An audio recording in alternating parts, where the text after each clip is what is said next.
Welcome to the Amberdata Podcast, where we explore everything from technology, finance, and blockchain. Today, I'm joined by Hugh Karp, the founder of Nexus Mutual, an on-chain insurance protocol. Hugh, welcome to the podcast. Thanks so much for joining us.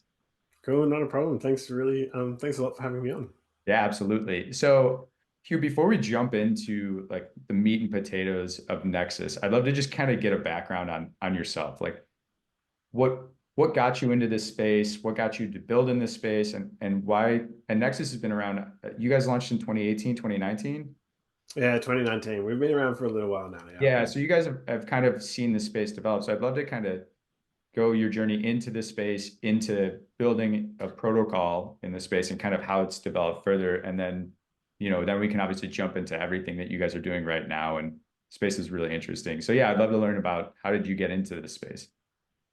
Yeah, I guess personally, my background is traditional insurance. I'm a life insurance actuary by trade. So spent like 10 years in Australia doing working for traditional life insurance companies, and moved to the UK and worked for Munich Re for a fair few years, and was the CFO there for their life business for a little while. And so I guess I got a lot of background in the insurance side of things. And I guess on the personal side of stuff, I did get involved in, played around with Bitcoin relatively early on. I found it really fascinating, and I thought it was really kind of amazing that you could send some money to someone else on the other side of the internet. No one knew, where it was coming from, whatever. There was no one in the middle, and I thought it was really fascinating, but I didn't really know what to do with it. So after playing with it for a bit, I kind of left it alone. But then I guess 2016 or so, like about a year after Ethereum was launched, I kind of got back into things. I guess that's when it really clicked from my perspective, because I kind of figured if you could write smaller programs, which we now call smart contracts on a blockchain, then you could kind of an insurance contract is kind of, if something happens, then do something. So it kind of really fits really well with that. And also, I guess I've always kind of liked the mutual structure of insurance, where it's owned by the policyholders. It's like owned by the members and stuff. So it's self-owned or community owned. And I thought that was like that's the really natural kind of insurance structure that's been around for like millennia, even. Like it's nothing new. It's something very, very old. And like I kind of put those two things together, and decided to kind of build Nexus. So I guess it was an interest in the tech, but then I guess my background in insurance and kind of pulling it all together. That's very cool. And I think one thing that's really interesting where crypto enables, like the blockchain enables a lot of this stuff, is the mutual perspective, is kind of like the shared responsibility of a lot of these things. So if you look at every major DeFi protocol, it's just collective liquidity providing utility across to whoever wants to use it. And I think that's a very core like principle that blockchain, crypto, and specifically kind of the Ethereum ecosystem was able to unlock with all this stuff. So that's really cool. And I think as the space grows, that model's just kind of remained consistent. You don't really see a lot of deviation from it. But it is really cool to see that like that early on, the mutual approach was something you kind of saw as the formula to apply, for Yeah, I think. Yeah, I mean, I think I think it's really fascinating. Like, I really like the mutual approach from an insurance perspective, because I think it aligns interests a bit better and things. But there's very specific reasons why the mutual approach has it's I guess it's dominant. Insurance world's dominated by the shareholder companies. It's not dominated by the mutual companies, and there's a good reasons for that. And I guess one of the big ones is access to capital. If you've got a shareholder company, you can inject shareholder capital, etc. But one of the really interesting things about blockchain is you can tokenize the membership rights or Mhm. whatever, and you can effectively get a lot of capital flexibility into the mutual model that you couldn't really do before. So I think a lot, and there's a few other reasons that mutuals or shareholder companies tend to be better than mutual companies, but I think the tech, I think that's one example of where we've got new tech that can do new things, that we can really kind of reinvigorate these old structures. And I guess that's like, we're not trying to like reinvent. Um, like, we're doing something very old with new technology, so there's a whole lot of principles and stuff that have existed for ages, especially in the insurance world, about aligning interests, looking at the long term and everything like that. And to me, it was about using this new tech to reinvigorate those kind of principles and use them. Yeah. So as you entered kind of you were dabbling around with Bitcoin, got excited by Ethereum. When was kind of the moment, and you have the background to build this stuff, when was kind of the moment where you're like, okay, now is the time to start focusing on Nexus? Yeah, I think if I ever look back on reflection, we probably did it a bit early, but you know, I was definitely keen to get it started, and you know, things were changing at work, and it seemed like a bit of a shifting point for me, and so there's just personally a spot where it just made sense to kind of jump off, give it a shot. Mhm. Let's see if we can get something happening here, and so that kind of happened in like 2018. We raised the seed round and started developing the protocol, etc. And then in like May 2019, we eventually got to main for a minute, like prior to DeFi summer and everything. So we're actually one of the first DeFi protocols on mainnet before DeFi was actually a term that people Yeah, were using. So yeah, it was really cool to kind of be there at the early days and see how things have developed and how they've shifted over time, because there's obviously just been massive growth in this sector. yeah, and I imagine you've like, I mean, being in the Ethereum ecosystem early, like you've seen kind of the hack landscape develop. So like you've kind of seen, I imagine you were there or involved or paying attention during, the DAO hack, and then you have kind of every new exploit kind of coming online and then being adjusted for through every new, EIP that kind of helps mitigate a lot of these things. So as you began to build Nexus, obviously, like you guys have a lot of interesting products that you kind of like cover. Can you kind of talk about the evolution of the products that you guys offer from when you started to what you're seeing now? Because obviously the products you offer are dependent on the landscape and how it's evolved as well. So can you Yeah. maybe like walk through where it was to where you are now and discuss kind of the products that users can get coverage on? Yeah, I think the bit of the aha moment for us early on was when we saw like I saw the DAO hack live. Like I was watching the block explorers with the money coming out, and I was like, oh my god, this is crazy. And then I kind of like I was thinking about Nexus and how to build it, and that was kind of one of the aha moments of, well, hold on, if we're going to be successful in this space and when people are going to actually allocate funds, they're going to need some protection against those risks, because we just can't handle that type of I guess downside, or just the money all just disappearing somewhere. And so that was kind of where we started from. And so we really started with that smart contract cover type Mm. risk, where if there's a hack, basically the smart contract didn't do what it was intended to do, people just drained the money out of it. That's what that's what we would cover. And to be honest, that's been the core a lot of what we've done. We've updated the product, we've fixed some holes, added it on some other different ancillary benefits and stuff like that. But I mean, at the core, the product is pretty much very similar, and that's actually driving a lot of our growth right now. I guess one of the bigger changes over the past several months and year has been like the bundling of the product. So a lot of the time, because you've got this composability within DeFi, you have protocol A on top of B on top of C, and there's this element of like stacked risk, and so you're exposing yourself to a whole range of smart contracts rather than just one. And so we've developed products specifically to cover the stacked risk of specific positions, etc. And so, like most of our users at the moment, and that are basically deploying into DeFi, they're earning yield. A lot of it's ETH-based yield at the moment.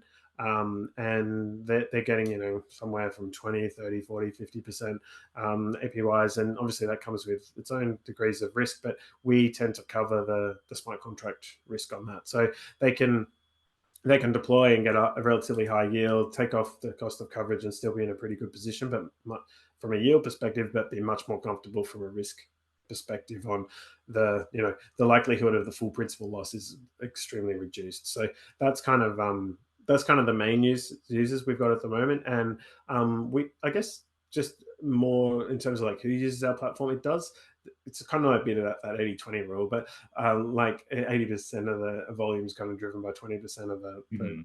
clients. But a bigger clients tend to be like funds or like professional players deploying into this space.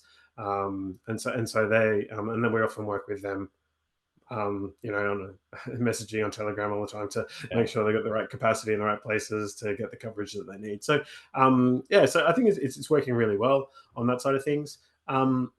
A couple of the other products that we do offer, we offer slashing risk on like ETH staking networks and Mhm. also some other staking networks. But we also build a protocol that's quite flexible. It can cover any type of thing. And like one thing I like to throw out there is we're actually covering some shop owners in the UK from like fire and flood and theft type risk as well. So which is I think is really cool because we're just actually using the on-chain one to cover the real world in a few places and stuff. So we definitely mainly do the crypto stuff, but we are doing some other interesting things on the side as well. That's really interesting because I think just as the general space has matured and evolved, like you've seen a lot of, I remember in the early days, there was kind of this we'll tokenize everything mentality. It was like real estate and titles and deeds and all this stuff's going to be moved on chain.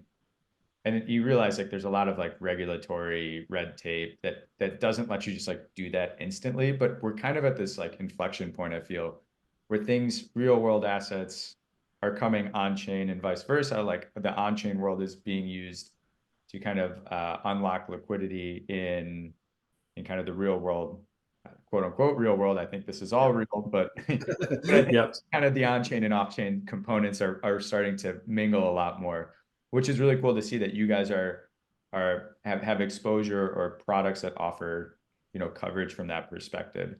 So one of the things from like the product perspective that I'm curious about is, obviously you guys operating in a decentralized protocol nature is how do you determine the protocol coverage? Like, how do you determine we're gonna, for example, I mean, you guys have a lot of coverage on eigenlayer and bundled eigenlayer for like, your layered risk that you're seeing in the market. And I think that is a real risk. And we've kind of seen crypto layered risk happen before. Like how, let's say I launch a protocol tomorrow. How is it decided whether you guys would support that? Is it something that, the token holders would kind of work through? Is it kind of like a delegated process, or Yep. maybe a combo? I don't. Yeah, it's a bit of a combination. The first thing is like there's a decision whether we list the protocol or not. That's kind of the step one, and that's basically just us and our community working with the protocol teams. So that's kind of step one, but that doesn't actually open up any capacity. Mhm. Step two is that we actually have to have our stakers, and they're the ones with the money on the line. They are the ones that have to allocate stake. So they stake in our native token, and they stake against specific risks. So they would stake against this particular protocol, and then they would set the price as well. So you can, and we have multiple staking pools and that run this behind the scenes, and so essentially it's a bit of a conversation between them and us, like, is it worth listing this or not? Are you going to back it? Because it's a bit pointless listing it if they're not going to stake against it. So we have a bit of a conversation. Then we list it on the protocol, and then they come and stake against it. So, and they'll stake more and at lower prices the more confident that Mhm. they are on the risk. And then the protocol has some controls at a total level to make sure that we're not overexposed to any one particular protocol, etc. And so it's a combination of those types of things. But in reality, it's really Nexus is really like a marketplace for Mhm. risk, and we're trying to facilitate the ease, like the fastest way to transfer risk between the people that want the cover and the people that are willing to back it. So yeah. Yeah, that makes a lot of sense. And so from kind of somebody who's been more or less working in kind of the risk of what's going on chain, like what are some of the things that you've learned just like either anecdotally or firsthand running a protocol that is helping kind of mitigate risk? Like what are some of the not just being, what are some of like the primary vulnerabilities or like safest routes to like even operate on chain? Because I think that's even a more new understanding the protocol risk is obviously really important and the stacked protocol risk, but what are some things that you think are like maybe red flags or just things to appropriately pay attention to? Like I think maybe protocols with massive TVLs or kind of like a honeypot contract, which is likely to be a good reason to take out, coverage on something like that. But are there other things like that that you guys tend to say, like, you know, Yeah, there's definitely some key things we obviously look at. One, like obviously audits, mhm, and the quality, who's done the audit, what are the audit results. Like if you actually know what you're looking for in audits, you can, like the auditors aren't going to say these guys are terrible, but you can read between the lines and work out yeah, which ones are and which ones aren't. And so there's definitely that. That's kind of step one, and also you can, which audit companies they've been engaged mhm, in as well. It's a big difference. The I guess there's a one of the other points that maybe not be obvious is people when a team's fork protocols, they often go, "Oh, we inherit the security," but they don't actually, because as soon as you've forked a protocol, if you've forked a protocol, you're not the original owner, so you don't know all those little quirks on the edges, and right, then you might make an adjustment because it's slightly different, and you do it wrong, and then that's when the bugs can slip in. But also a lot of the protocol security is not just actually the code that's been released; it's actually the response about if something does happen, if there's a bug disclosure, or if there's something like how do you actually handle that. Like I guess a good example over the recent years is Balancer. mhm, Balancer has had some pretty serious bugs that have been disclosed over the time, but they've done an extraordinary job of minimizing the impact by a variety of techniques, but basically led to minimal, if any, losses. And so, I think they handle that really well. But anyone who would fork Balancer may not go through that process as yeah, well. So I think that it's kind of weird. We're operating in this, code is the thing, right? As the drives everything, but also there's still a lot of the people behind it that matter from a security perspective because I guess if everything's running normally, then that's the code, that's what it does, right? But it's when things don't go normally that you kind of fall back to the human element, and it's those humans and how they interact and their skill sets, and and what they want to get out of it. Like if what you're forking a protocol and just um, trying to quickly pump a token and all the rest of it, you're going to be much less focused on security than someone who's there for build a protocol for a really long term and stuff. So yeah, there's those types of things that come into it. And I think our risk assessors and our stakers, they've been around and seen a lot of this stuff, and it's quite easy to categorize one way or another pretty quickly just by looking at things. But I guess the other thing is like we're also on the front edge, on the kind of frontier of risk here, mhm, and where our job is to help more people allocate and get involved. And so, we want to cover as much as possible as well. So it's definitely a balance between making sure that we cover risks that are good, and also like covering as much as we can yeah. to get people involved. That's really interesting. I think like obviously a lot of people uh, who see kind of the exploits and risks assign technical issue to it and not so much like the human component of like when things go wrong, how quickly are they addressed, how fast can they patch these things, how quickly does the community rally around a protocol.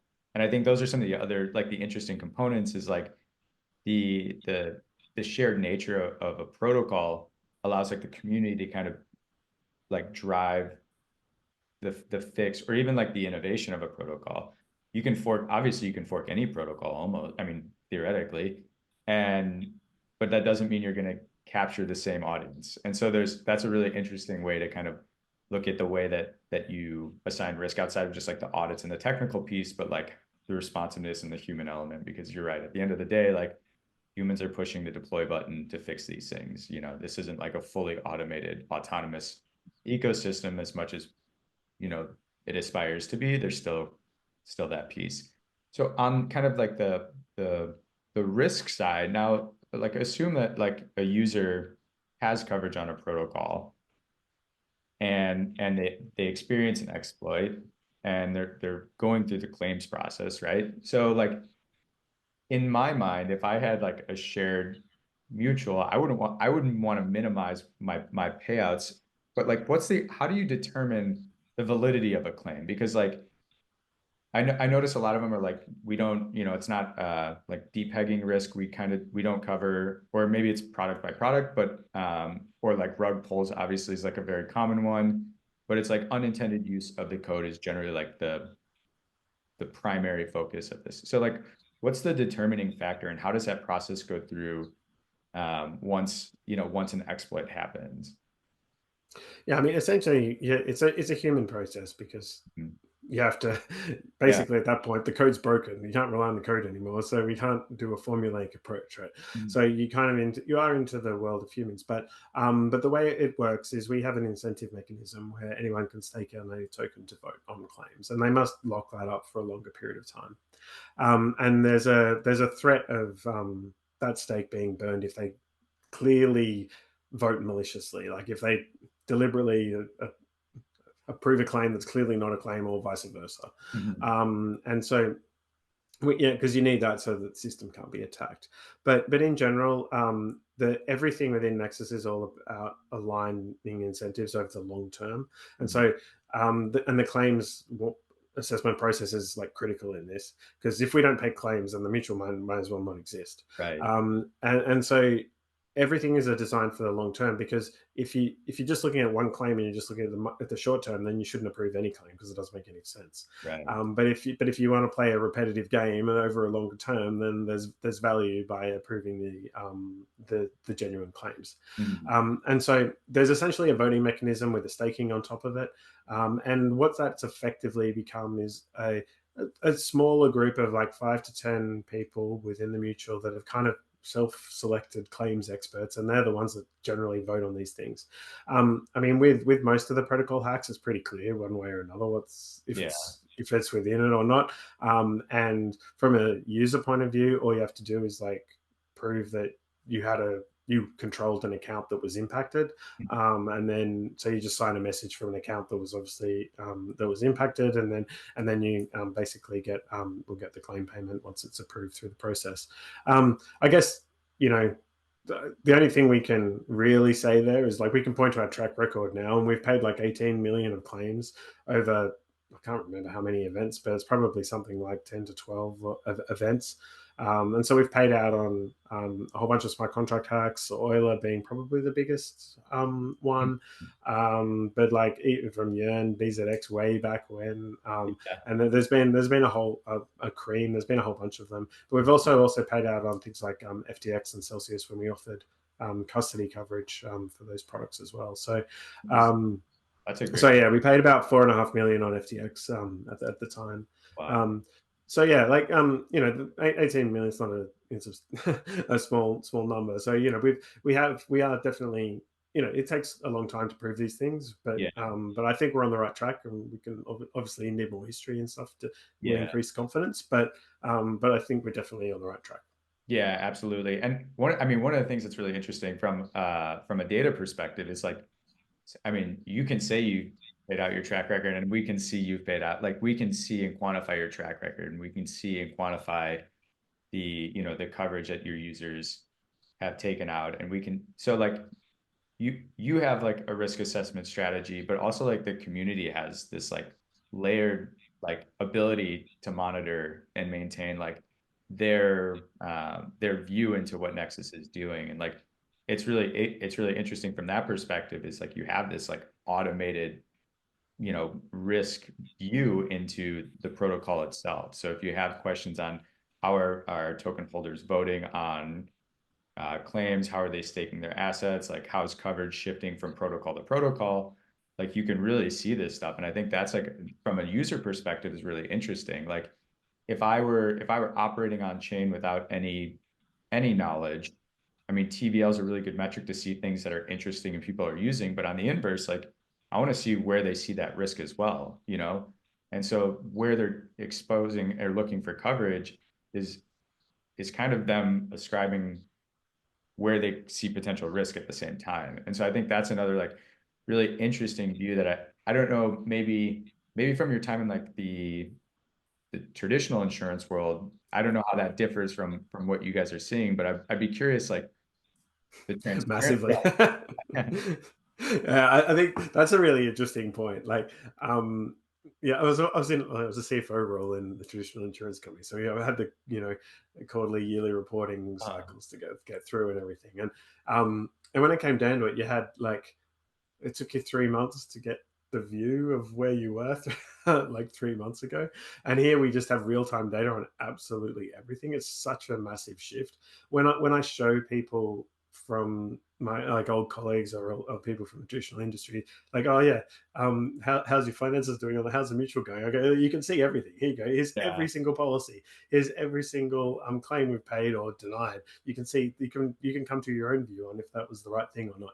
Here's the amount of capital we got. These are the assets it's invested in. It's like, here's the surplus we made yesterday. It's kind of, it's such a dramatic shift from where things are at the moment in the traditional industry that, I mean, and I know people like, Gary Gensler and others say, oh, there's not enough reporting and all the rest of it. I mean, honestly, if you get into it, that's just like, it's completely rubbish. Like, there's unbelievable reporting available. Like, yes, you may have to need some skills to actually extract the data from the blockchain to put it in a presentable way, but the information is there. And our teams and our community have built some really solid dashboards to kind of show that stuff. And I think just in general, being able to put that information in front of people, especially from Nexus's point of view, when people go, "Oh, how much capital do you actually have, and what's your history on paying claims?" And I can just go, "Well, there it is. You can see it in real time." Like, yeah, it just gives so much confidence.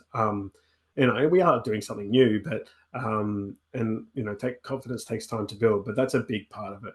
And um, I think if you think back even more broadly, one of the things that I really like about what we're doing is if you think about the key principles of why you actually regulate a bank or regulate an insurance mm, company, um, it's basically for two reasons. One is it's effectively giving control over to someone else. So there's this agency risk. You're mm, relying on the management of the bank or the insurance company. And secondly, there's a massive asymmetry of information between the policyholder and the people running it on the inside. And I think the tech that we've got can just massively change the game on both of those fronts. And I think we can do, and I think fundamentally it's just a better model and a better approach. And I think that data transparency and availability, real timeness of it all is such a massive step forward that it's kind of taken for granted when you're in the space a bit yeah. for a while, but as soon as you start talking to people outside it again, you do kind of realize, oh yes, it is really important and it does make a big difference. Yeah, absolutely. And I think, like to that point, I think like the transparency really like t does drive like the long-term trust of the protocol too. Like, there's a reason like all the tooling and insights on this stuff is like accelerated massively past, traditional, company reporting quarterly. Like, this stuff is real time now. It's as instant as you want it to be. And to your point, it does take work to get that stuff out, but it's there, and you can pull it out if you need it. So one of the things on the transparency side, we were at Amberdata, we were working on some research around liquid staking tokens, more specifically outside of just the native yield, but there's this capital efficiency component. So I don't have to lock up my ETH. I can lock up my ETH, earn yield, and continue to use my ETH. And so we were kind of studying what people are doing with liquid staking tokens kind of across the DeFi ecosystem. And one of the things that we noticed as we were kind of analyzing smart contracts that were holding large balances of liquid staking tokens was your capital pool contract has a pretty significant balance of staked ETH, and I think some Rocket Pool ETH as well. Um, from a DeFi protocol that's been in the space, for a long time, can you maybe talk about like treasury management, capital pool efficiency? Like, what are you guys doing with that? And I think like how do you see that trending across kind of the ecosystem as well? Yeah, so I think a lot of this comes back to how like an insurance company should manage what they call their float or their assets, their capital pool. And in the traditional insurance, you basically invest in low risk, reliable yielding assets. And so, you're talking about government bonds or Mhm. treasuries or whatever, right? And often long dated stuff because, yeah, you want to hold this stuff for the very long term. And so Nexus's capital pool is predominantly denominated in ETH, and so the very natural asset is staked, a Mhm. staked version of that. And we choose the ones we've chosen at the moment, and we're then looking to allocate to a few more over time. Are going to be the ones with higher liquidity, so that if we do need to exit, we can reliably exit. But I think it's quite it's critical for us to manage that quite conservatively, because like the primary purpose of that float is to back the potential claims, and so you don't want to put that at risk, and you don't want to you also don't really want to double down on stuff Yeah. that you're covering, because you could lose both on the asset and the liability side. Then you could be a problem, and so you have to take all those types of things into account, and so we do invest it rather conservatively, um, but I do think that ETH and staked ETH is a very kind of I don't know if it's kind of the capital product of the internet, and it's kind of, you can consider that kind of like its own country in some ways, then it's very analogous to the government bond Yeah. in the traditional space. So I think that's kind of how why we're allocating there and stuff. And so because we've got a significant pool of these, that makes a decent return for our members as well. Yeah, and that's really interesting because I think you look at a lot of the activity on chain of these assets being used in kind of lending protocols, AMMs, and the kind of the DEX land space. But then I think when it comes to like capital efficiency, treasury management, and things like that, that's kind of like the next wave, especially for like the DeFi like native protocols. Like that is your risk-free rate, but like that really is your internet bond. And I think seeing protocols use that obviously makes a lot of sense. And I would imagine that you'd expect folks and protocols and massive treasuries to continue to do that moving forward. And it's interesting because like you mentioned the other half of the insurance business is kind of the float side. Well, the float side didn't really exist when you guys started. Like it was, I mean, the low risk option, there wasn't really a low risk option before then, right? So to your point of like playing the long-term game, Ethereum has always had that vision of uh, proof of stake, right? So you're relying on the protocol engineers to kind of move this space forward. At the same time, like that's unlocked so much more opportunity for your protocol to kind of like expand into kind of the other half of what the insurance business is, which is really interesting to just kind of see how, to your point, like if you're paying attention to the long-term vision of this stuff, not short-term speculating on, pump a token, so, moons, but more so from the standpoint of like, where's the protocol natively building? How can we move alongside that? And then when these kind of upgrades occur, how can that enable different parts of our business? And I think that's really cool to see you guys kind of taking like the long-term view. And then as these upgrades come through, obviously like it's reflective on chain. You can see all this stuff happening. Yeah, exactly. It's interesting. We wrote the white paper in 2017, Uh, and it basically said, "Oh, we're going to get an ETH denominated capital pool." And then once staking gets enabled in a year or two, or whatever we thought it was going to at that point, we'll start earning some staking yield. Took a bit longer than that, but we did get there, and we are there now. So it's good to see. Absolutely. So before we kind of wrap up, I'd love to kind of know what's the next iteration for you guys? Like what's on the roadmap? What are some of the things that you're excited by in this space? And like what are you guys looking to do in the short to long term? Yeah, I think like we're definitely focused very heavily on the on-chain or crypto risk stuff. We just think Mm, there's so much opportunity to expand that and protect more people coming on-chain. One thing that's very interesting that we're looking to build out now is we've kind of started as a like a full stack mhm, um, coverage provider, not an insurance company, but a coverage provider. And so you come to Nexus side, and you go through the whole entire process of buying a cover or staking, and you can do the whole thing. mm, But we're moving to this model where other people are building on top of Nexus. They're building like staking pools on top of Nexus. They're creating their own front ends for people to buy cover for specific risks. They're distributing coverage in a different way, etc. And so we've got like some projects building on layer twos that are kind of tapped into our system on mainnet.